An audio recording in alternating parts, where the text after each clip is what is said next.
Keluarga korban longsor di Kecamatan Sukajaya, Kabupaten Bogor. Dan tanah longsor di Desa Sukamulih, Kecamatan Sukajaya, Kabupaten Bogor, Kecamatan Sukajaya, Kabupaten Bogor, Jawa Barat kini bak kampung mati. Jalan bang, suasana gelap gulita, cuman tersorot oleh lampu mobil doang. Itu ada ibu-ibu bang, yang kita lihat tuh semua pada lihat, bukan gua aja, semua pada lihat. Itu ada ibu-ibu seperti menggendong bayi, cuman lagi jalan ke atas, bukan lagi turun. Dia lagi jalan ke atas bang, gendong bayi terus nenteng anak satu, lagi jalan. Di situ kan gue bilang kan sama teman-teman yang lain, lah itu kok ada ibu-ibu, ya udah cepetan panggil, mau kemana itu ibu-ibu. Nah diklaksonin tuh, gak nengok-nengok bang. Setelah deket tuh sama ibu-ibu itu, jaraknya udah deket, tiba-tiba itu raib bang. Gue duduk tanah itu, kok lembek. Gue dudukin, kok lembek, lembek amat ini, kata gue tuh. Tanah tuh bisa ke gua sama tangan tuh bisa ke gini bang, Bisa kegeser. bisa kegeser. Pas kegeser, lu tahu di dalam gumpukan tanah tuh ada mayat bang. Astagfirullahaladzim.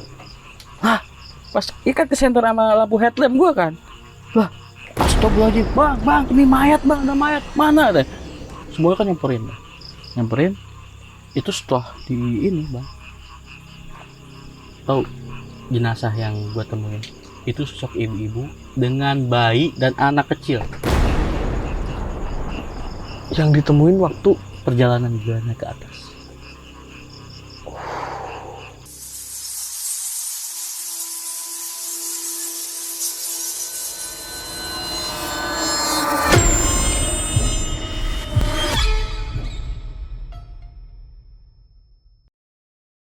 Nah, gimana nih kabar dari Kang Fuji nih? Kita Alhamdulillah bang, ketemu lagi akhirnya di sini nih. sehat bang. Di tempat yang sama Dengan udang jahe yang sama. dengan wedang jahe yang sama nih kan. Sebelumnya sekali lagi ya, gua ngucapin makasih banyak udah diundang kembali. Siap. Mudah-mudahan gak bosen sama cerita gue. Enggak lah, harusnya Kang Fuji juga nih yang jangan bosan-bosan datang ke sini. Enggak bang. Semakin banyak silaturahmi kan semakin Ya. panjang rezekinya juga. Amin. Nah, itu gimana sih ceritanya waktu Kang Fuji ini jadi tim SAR mungkin ya, tim perbantuan, relawan. Ya, relawan. Itu kejadian tahun berapa Kang? Itu kalau nggak salah 2 tahun yang lalu bang. 2 tahun 2020 2021 lah ya. Satuan ya. Itu di daerah Wiliang ya, kalau perkampungannya itu sampai beberapa desa yang kena dampaknya sampai ke perbatasan Provinsi Banten. Jadi kita mengevakuasi juga masyarakat desa-desa yang benar-benar di pelosok banget. Oh, oke. Itu kalau nggak salah namanya Kampung Nyomplong bukan sih? Itu kampung nyomplong yang sekarang jadi kampung mati. Oh Bang. iya, itu sempat beredar juga banyak videonya. Ya, banyak konten kreator juga yang datang. Iya, yang udah datang ke sana.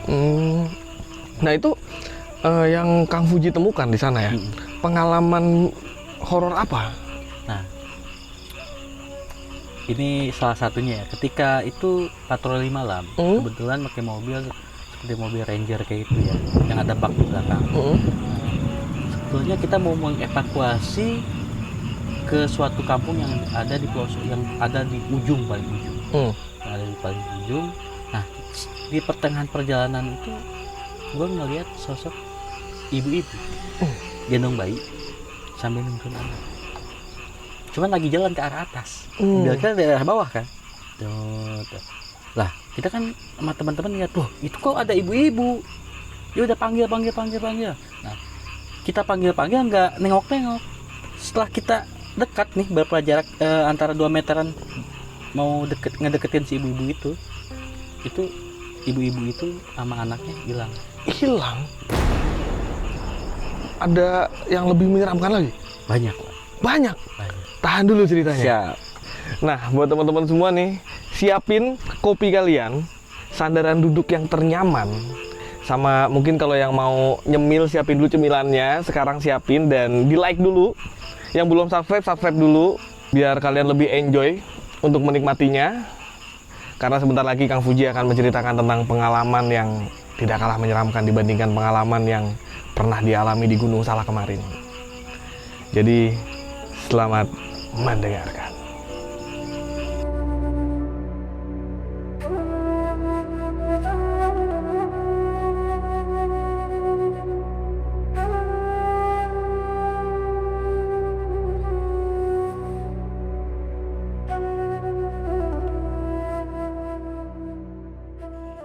Oke bang, jadi ceritanya gini bang. Ketika itu gue kebetulan lagi libur kerja kan, Sabtu Minggu lah gue libur. Nah di hari Sabtu itu kebetulan gue sama kakak ipar gue boleh dibilang satu organisasi yang bergerak di bidang rescue dan SAR ya. SAR and Rescue bisa yang ada di Kota Bogor. Nah kakak ipar gue kan kita dapat info adanya bencana di sana kan melalui Halong Tenggo ataupun Walkie Talkie atau HT ya. Nah kita kan monitor, kakak ipar kan monitor tuh. Pada saat itu kakak ipar bilang sama gue gini, Ki berangkat yuk ke Wiliang katanya. Ada perbantuan di sana. Kita nginap 1 malam.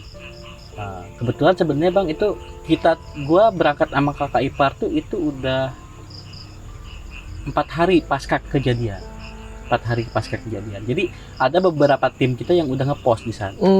Udah ada bikin pos gitu di sana. Nah, akhirnya gue berangkat lah sama kakak ipar gue tuh ke lokasi. Nah, dengan motor ya, gue bawa motor tuh waktu itu berdua boncengan. Pada saat kita mau masuk ke lokasi, itu udah banyak dari instansi manapun udah ada bang. TNI Polri, Satpol PP dan berbagai organisasi SAR yang ada di Bogor, mungkin di luar Bogor pun, dan komunitas lain pun sudah pasang tenda dan menyiapkan bahan logistik untuk bantuan pada masyarakat yang terkena dampak.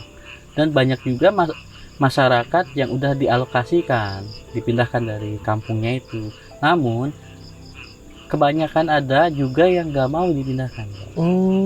Mereka memilih untuk bertahan di tempatnya.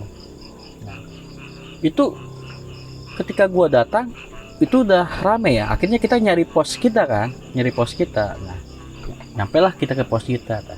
Gua di situ istirahat dulu. Nah dari rekan-rekan udah bilang udah ada 4 orang yang naik ke atas, mungkin sekitar 3 jaman lagi mereka turun. Oh iya, di situ gua perbantuan cuman istirahat sekitar setengah jam, terus gue ikut perbantuan ini bang, mengatur jalan, mengatur lalu lintas lah di situ.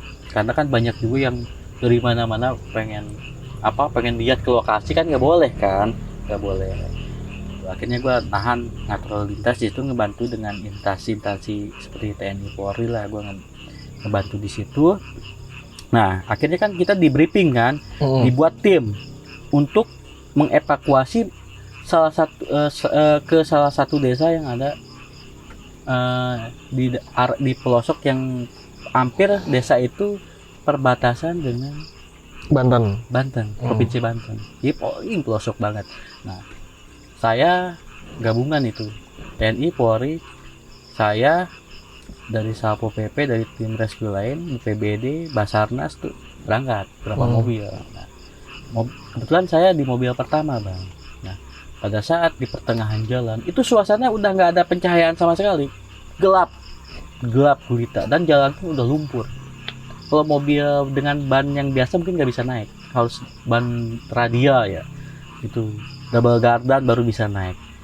Nah, di pertengahan jalan itu sekitar kita berangkat jam 8 malam, itu di pertengahan jalan bang, suasana gelap gulita, cuman tersorot oleh lampu mobil doang. Itu ada ibu-ibu bang, yang kita lihat tuh semua pada lihat, bukan gua aja, semua pada lihat. Itu ada ibu-ibu seperti menggendong bayi, cuman lagi jalan ke atas, bukan lagi turun. Dia lagi jalan ke atas bang, gendong bayi terus nenteng anak satu, lagi jalan. Di situ kan gua bilang kan sama teman-teman yang lain, lah itu kok ada ibu-ibu, ya udah cepetan panggil, mau kemana itu ibu-ibu. Nah diklaksonin tuh, gak nengok-nengok bang. Setelah deket tuh sama ibu-ibu itu, jaraknya udah deket, tiba-tiba itu raib bang, hilang gitu. Itu semua berhenti, mobil pada berhenti di situ, pada turun ya. Nah tadi kan kita lihat semua ibu-ibu gendong bayi sambil nenteng anak kecil, ya tapi kok nggak ada. Ya udahlah, biarin aja. Mungkin kalau dibilang makhluk yang ada di sini yang mau ngeganggu perjalanan kita. Oke. Perjalanan terus ya. terus ke arah lokasi target kita ya yang akan kita evakuasi kampung yang ada di pelosok itu. Nah, itu gangguan gak hanya ada di situ bang, nggak ada hanya di situ. Nah, lu bayangin bang, itu pas kejadian kan listrik nggak ada. Iya. Listrik nggak ada. Nah, kita ngelewatin beberapa desa nih.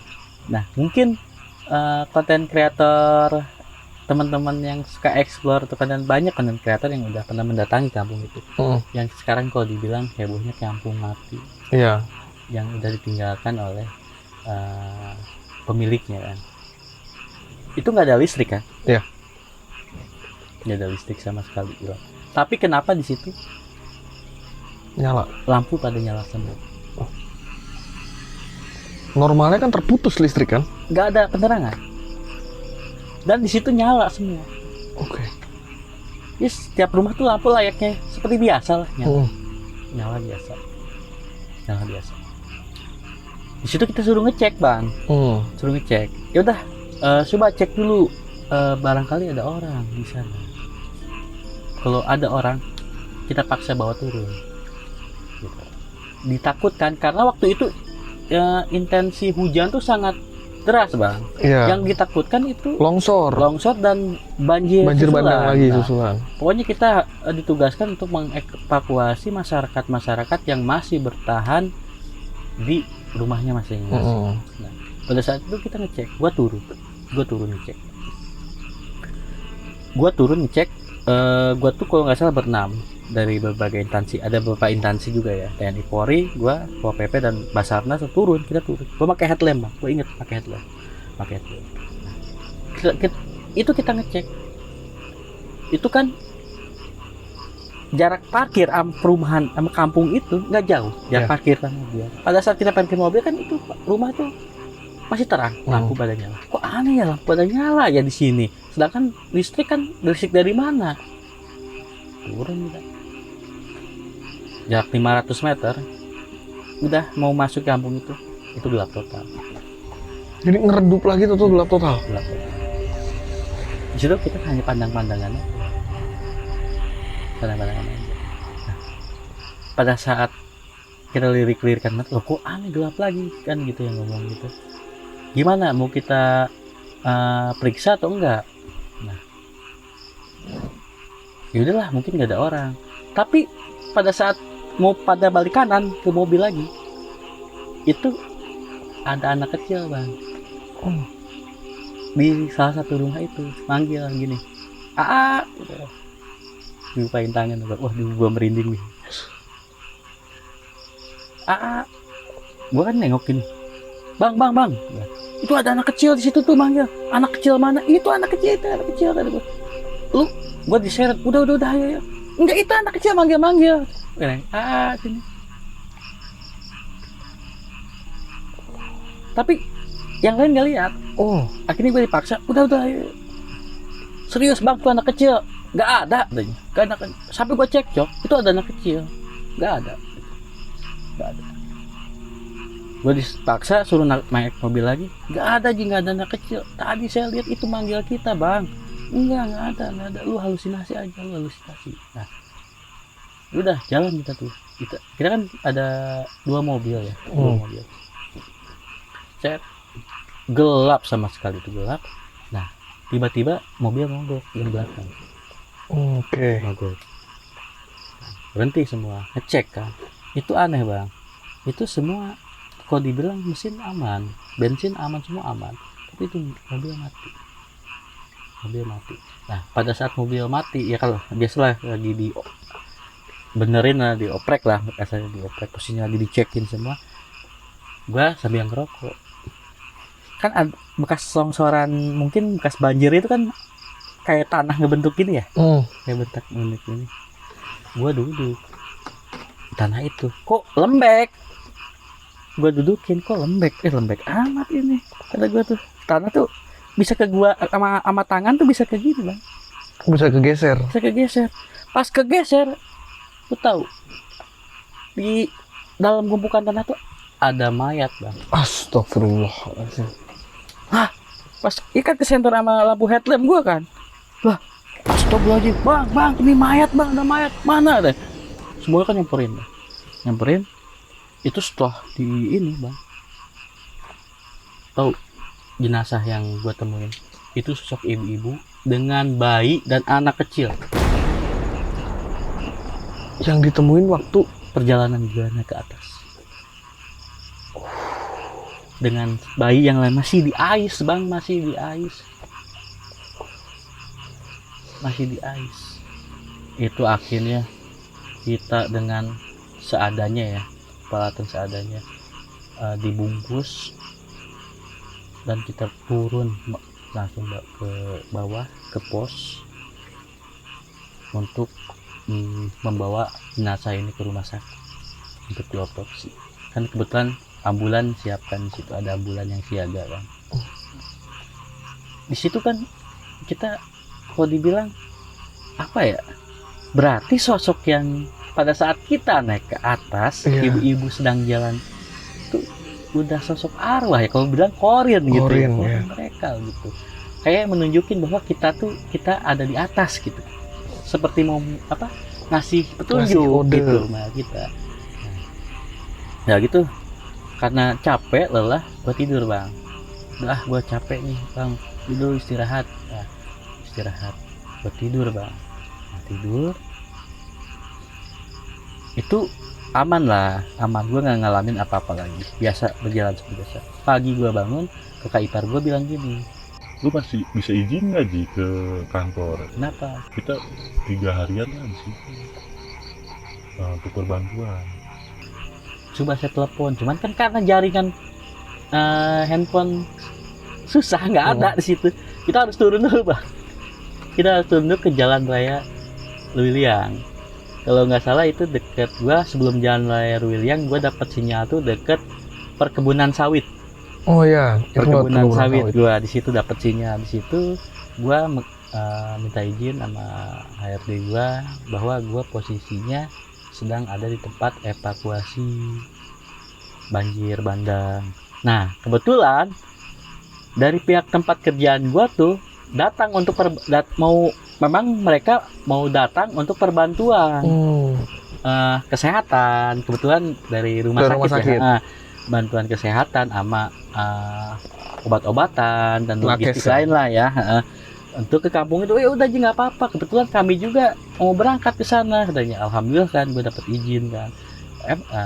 Akhirnya gue bilang sama orang kantor kalau kita ngepos nggak jauh dengan apa ya, tempat alokasi masyarakat yang terkena dampak.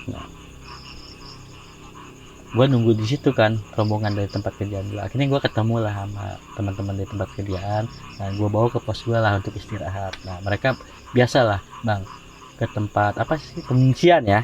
Nah, teman-teman gue kan yang dari dokter, perawat, mengecek kesehatan mereka. Nah, situ gue minta izin selama 3 hari lah gue nggak masuk untuk bantu di sini. Alhamdulillah gue diizinkan. Nah, oke. Cuman mereka nggak nginep bang, cuman sampai sore mereka balik. Nah, di situ gue mulai untuk evakuasi lagi. Nah, pada saat gue dan tim ibaratnya untuk lanjut evakuasi di ini nggak malam bang, ini sore hari. Itu jujur bang, ini keadaan masih siang, tapi mobil kita kayaknya muternya di situ. Kayak dibikin keder. Iya. Jadi gini, kok perasaan kita nggak nyampe dan posisi kita kayaknya tuh kok ngelewatin jalur ini lagi. Akhirnya gini, udah berhenti. Gue penasaran ya bang, gimana kalau kita bikin tanda? Maksud lu bikin tanda gimana? Ntar gue turun. Kalau gue dulu di gunung, kalau gue muter-muter kayak gini, gue bikin tanda. Bang. Bikin tanda gue. Kebetulan kan gue bawa pisau belati. Ada pohon di situ, pohon. Gue silangin tuh pohon. Yuk kita jalan lagi. Ntar kalau kita ketemu pohon ini lagi dan ini ada tanda ini perjalanan nggak beres. Oh ya udah. Akhirnya kan kita nerusin perjalanan ya. Ketemu pohon itu lagi. Ya udah, setelah itu ya turun. Kita cek tuh pohon. Pas dicek bener bang, tanda yang gua tandain tuh itu betul pohon itu. Nah terus gimana Ji? Bang, ini keadaan udah mulai mau gelap. Gua nggak bawa headlamp. Udah kita balik aja deh ke bawah. Gak benar ini perjalanan. Oh iya. Udah. Akhirnya kita mutusin untuk turun ke bawah. Di pertengahan jalan ketemu cewek bang. Nah, ketemu cewek lagi jalan. Cewek beneran. Mungkin. Nah. Teh, ngomong bahasa Sunda. Teh balik ke mana? Dia nengok, senyum. Balik ke Lebak kan. Oh balik ke Lebak. Aduh udah ayo naik. Akhirnya naik. Gue yang megangin tangan ini. Nah pada saat gue megang tangannya ini, apa yang gue rasain? Dingin. Cuman di situ gue berpikir positif. Udara di desa itu kan kalau dibilang masih pedesaan banget ya. Kok dingin nih, cep gitu. Terus si wanita itu hanya senyum aja gini.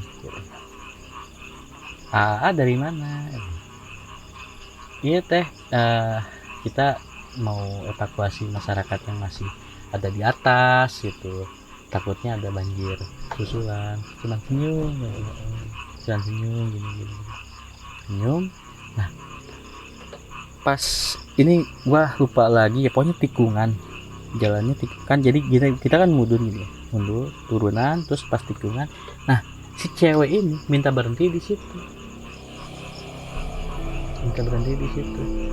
Terus abdi balik turun di dia.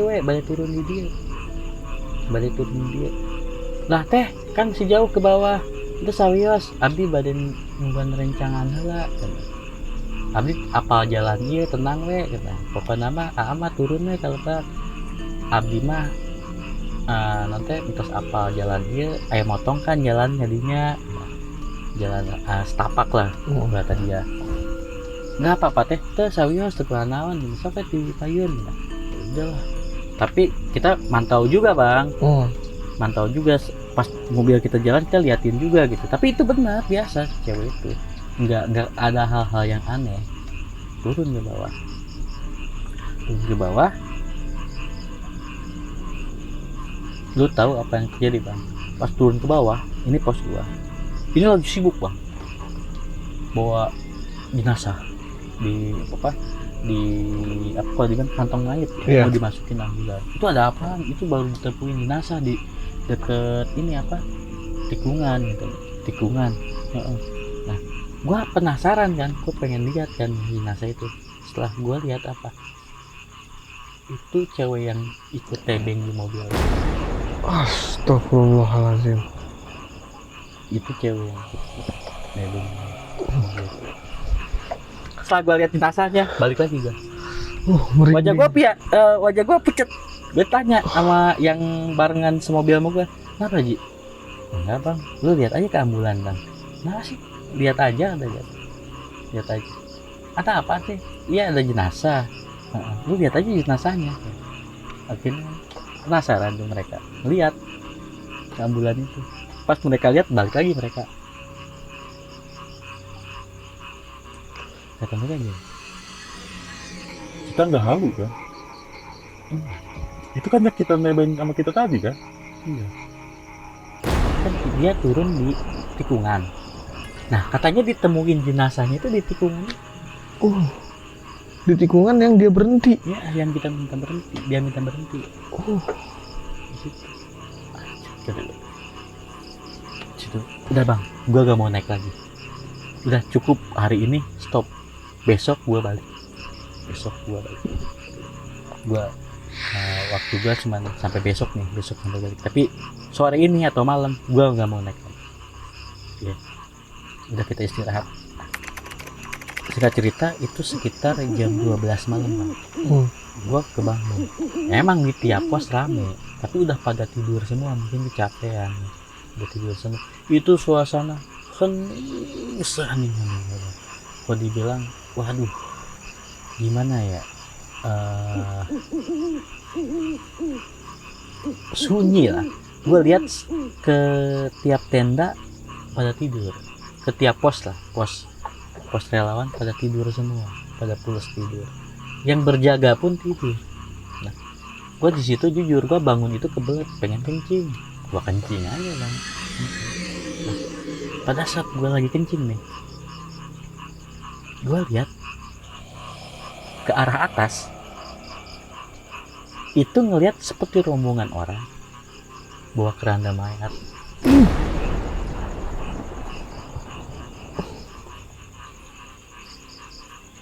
Cuman itu jaraknya sama tanah segini ada setengah meter, kayak ngelayang gitu ngambang ke arah atas, ke arah pemukiman warga yang ya tempat kita, jalur kita evakuasi.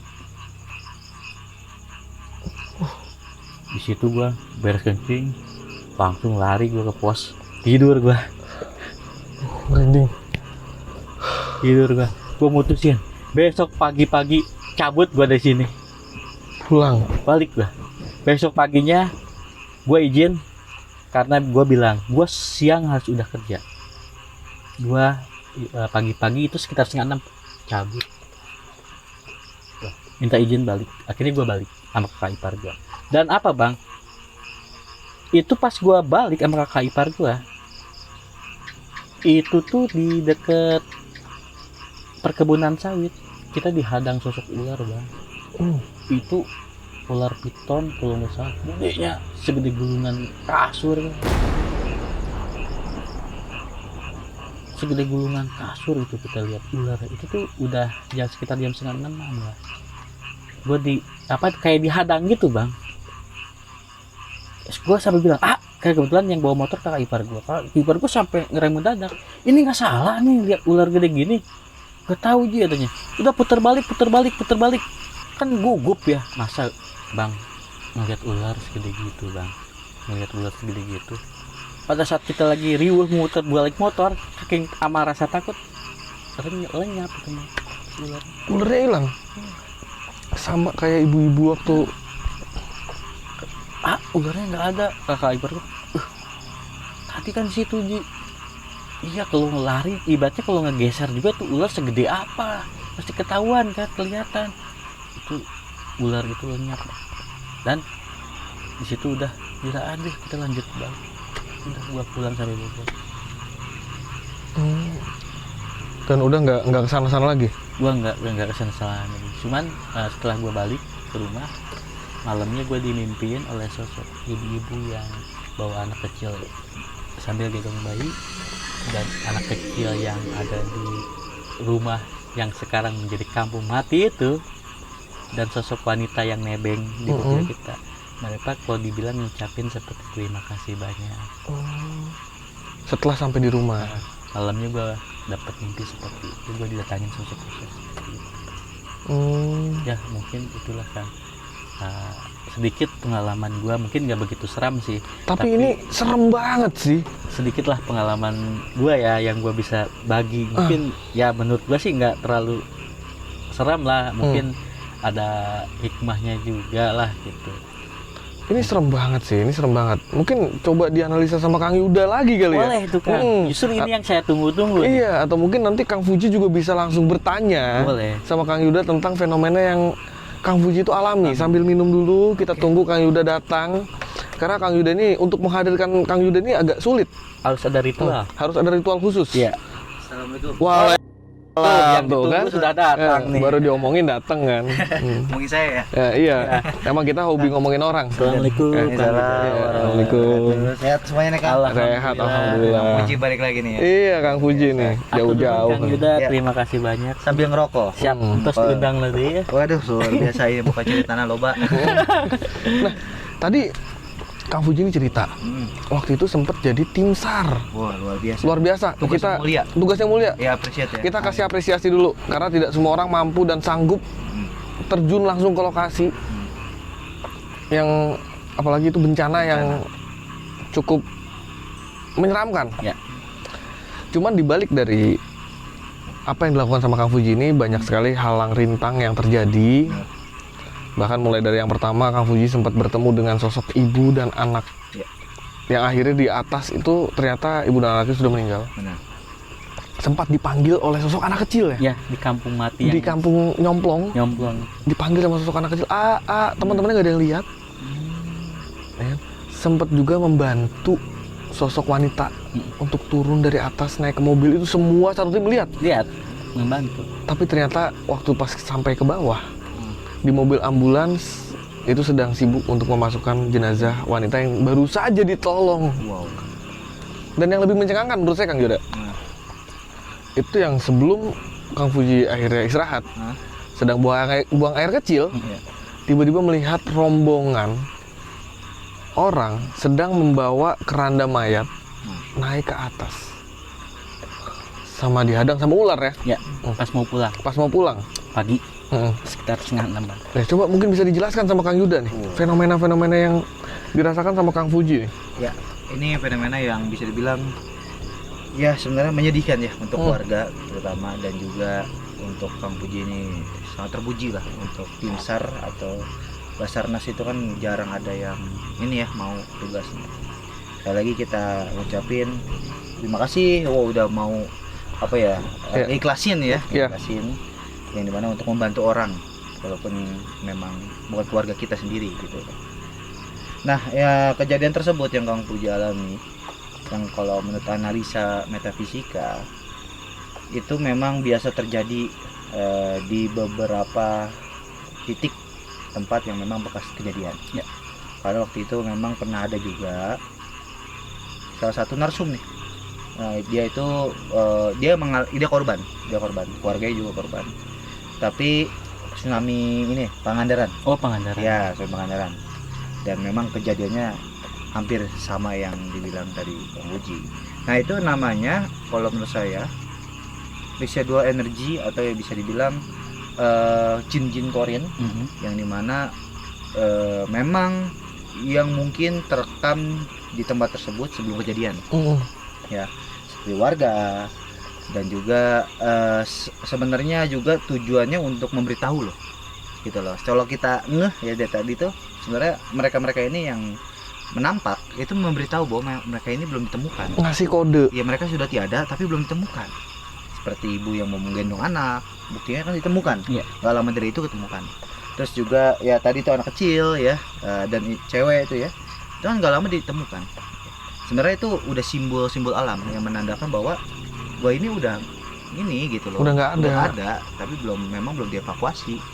Nah, nggak lama baru ditemukan. Itu sebenarnya bukan nakutin ya, cuman kalau untuk beberapa orang mungkin menakutkan, tapi mereka sebenarnya ngasih simbol alam yang merekam dan memberitahu, karena kita ini tujuannya baik, mau evakuasi, biar evakuasinya lancar, sehingga dikasihlah simbol-simbol alam melalui jin-jin Korin mereka yang sudah tiada. Seperti itu. Berarti memang alam yang memilih Kang Fuji. Ya karena Kang Fuji ini kan sebenarnya karena sifatnya tulus baik, sehingga ya dikasih tahu lah gitu loh, seperti itu secara nggak langsung ya.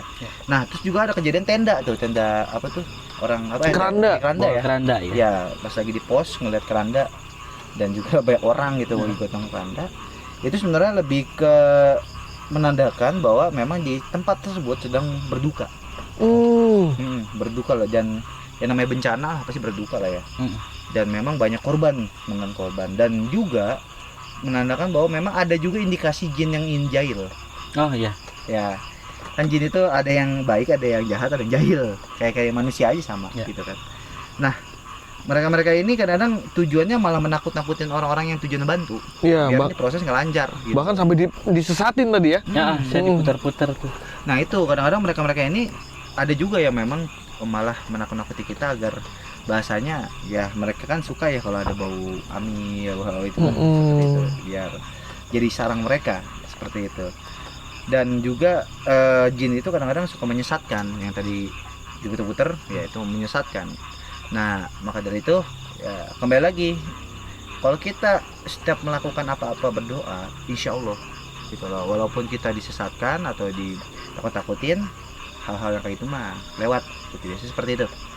Alhamdulillah walaupun memang takut ya pasti ya Pak Puji. Takut. Puji ya. Ya, takut. Tapi lancar lah, beberapa orang dievakuasi gitu loh. Nah sebenarnya kembali lagi kita juga mendoakan gitu ya, Ya. biar ya walaupun mereka udah lama kejadiannya tapi biar tenang lah di dalam sana, dan tempat tersebut ya bisa dijadi kalau memang yang untuk sekarang ini pasti serem. Karena kan udah yang saya lihat juga tadi ada youtuber horor yang datang ke sana, dan saya pun sebenarnya penasaran juga. Iya, sama. Gitu. Saya juga penasaran. Pengen tahu lokasinya masih ada ya? Masih ada kan? Masih ada kan? Gitu. Terus kita ke sana mungkin. Iya, mungkin. Biar lihat langsung kondisinya. Atau mungkin Kang Fuji bisa ikut kita juga mengantar Boleh. kita ke sana. Boleh. Siap. Dan Bang Satria ini kan ada basic Explore ya. penasarannya tinggi, explore gitu ya. Nah mungkin nanti Bang Satria bisa explore di sana malam-malam. Siap. Mungkin Gitu ya. mungkin menginap kali di sana. Menginap gitu. Tapi tergantung, kita lihat dulu antusias dari teman-teman semua yang nonton. Kalau mungkin di video ini tembus 10.000 komentar. banyak banget. Ya, Wow. tembus 10.000 komentar. Amin lah. Saya nginep di kampung mati itu sendirian. Sendirian ya. Oke, tuh teman-teman kasih tantangan nih ya Bang Satria. Yuk komen yang banyak, share. 10.000 komentar. Dan Kang Puji siap ya nganterin ya. Siap. Oh, ini soalnya kan dia yang tahu Yang tahu rutenya. Iya, tahu rute. Dan kira-kira Kang Fuji, Ya. ini kita mengandai-andai aja. Bahaya nggak kalau saya nginep di sana? Sebenarnya yang ditakutin binatang sih. Ya, binatang pasti karena kan Binatang. udah kumuh, udah Mungkin kalau hantu tuh lihat Kang Satria tuh hantu kabur yang- duluan. Benar. Karena Untuk lagi kan sunset, hantu. iya. Tapi gua juga mau ada challenge sih nanti di situ. Oh, Gimana kalau kita challenge buat challenge di sana, Mas Surya? boleh, tapi tergantung dari teman-teman semua nih. Iya. Kita minta support dari teman-teman semua karena kami memberikan hiburan yang menghibur dan mengedukatif juga buat teman-teman semua. Tugas teman-teman ini gampang banget, cuma nonton, share, subscribe, sama like-nya yang banyak. Tugasnya gampang kan? Ya, benar. Nah, tugas saya nih yang nggak gampang. Terus Nginep saya loh. juga cari titik yang memang benar-benar wah, energinya Eh, kuat nih gitu. Betul kan? Tapi kalau bisa jangan yang kuat-kuat banget. Karena saya yo kan pengen nikah juga. Kan? Nikah mantu. Nikah lagi loh. Mungkin teman-teman ada yang belum nikah juga mau sama saya boleh. Oke, luar biasa. Sekali lagi kita Kasih apresiasi yang besar buat Kang Puji. Kang Fuji, Ya, ketulusannya semoga dibantu sama Allah. Amin, amin, amin. Ya, dan jangan lupa support juga channelnya Kang Fuji di Bunga Kantil Bunga. Official. Wow. Cus subscribe yang banyak, kita support karena jarang ada orang yang tulus membantu, karena relawan itu tanpa pamrih loh, nggak digaji loh, Enggak, cuman gerakan dari hati loh. Ya. Wah, luar biasa. banyak juga sih Bang, namanya relawan itu orang hanyut, kita harus nyemplung ke sungai. Dan Resikonya pelatihannya pun kan banyak Iya. makhluk buas, buaya gitu sebagai ya. Kita pelatihannya juga luar biasa kan? Ya, saya waktu itu jadi kebetulan saya waktu itu kan dibentuk oleh salah satu instansi, boleh gue saya sebut? Boleh. Dari TNI Angkatan Darat, Oh. khususnya di perhubungan. Jadi dibentuk itu untuk satuan rescue membantu masyarakat. Jadi kebetulan saya tuh dilatih di kesatuan Kopassus selama 1 minggu. Digembleng dulu Bang, dimatiin dulu Kopassus lagi ya. Kita digemblengnya. mungkin boleh disebut siapa nama komandan atau pelatih? Ada salah satu, cuman beliau udah almarhum ya. Oh, udah. Iya. Dia pangkat dia kapten. Kalau dibilang galak, ya galak banget. Cuman dia galak itu bukan karena benci. Dia galak itu karena sayang, melatih mental, Gembleng ya. menggembleng kita. 1 minggu saya digembleng di markas Kopassus. Baju nggak ganti, pokoknya balik-balik itu baju udah nggak bisa dicuci Bang. Wah, pokoknya respect buat kapten, Almarhum kapten. buat almarhum kapten. Gue mau nyebutin namanya tadi. Nggak apa-apa sebutin. Sebelumnya mudah-mudahan almarhum udah diterima di sisi Gusti Allah Subhanahu wa Amin. Ta'ala. Saya doain yang sudah melatih saya, menggembleng saya, dan memberikan ilmu-ilmu kepada saya. Saya tahu dia keras karena sayang sama saya. Ya. Beliau berpangkat kapten. Kalau dibilang nama beliau itu yang saya tahu itu Kapten Johan. Kapten Johan. Pangkatnya kapten. Dia dari Kesatuan Kopassus. Mari kita sama-sama kirimkan suratul Fatihah buat yang muslim untuk almarhum Kapten Johan yang sudah berhasil membimbing salah satu didikannya sampai dengan memiliki dedikasi yang tinggi, ketulusan hati yang luar biasa. Buat yang muslim silahkan suratul Fatihah, buat yang non muslim silahkan berdoa menurut kepercayaan kalian masing-masing. Berdoa dimulai. Berdoa selesai. Oke, mungkin segitu aja video Diskotis pada malam ini. Jangan lupa di like, di komen, dan di subscribe. Kalau bisa juga di share ke teman-teman kalian supaya video kita semakin banyak yang nonton dan kami juga semakin semangat untuk memberikan konten yang bermanfaat dan terus menghibur. Dan pastinya jangan lupa juga di follow Instagram misteri kita. Dan buat kalian yang mungkin punya cerita-cerita horor yang menarik yang mungkin ingin kalian ceritakan, boleh langsung kirim email yang ada di bawah ini dan juga mungkin kirim DM di Instagram misteri kita. Akhir kata, gue Satria pamit undur diri dan Kang Yuda, Puji. akhir kata wabillahi taufiq wal hidayah. Wassalamualaikum warahmatullahi wabarakatuh.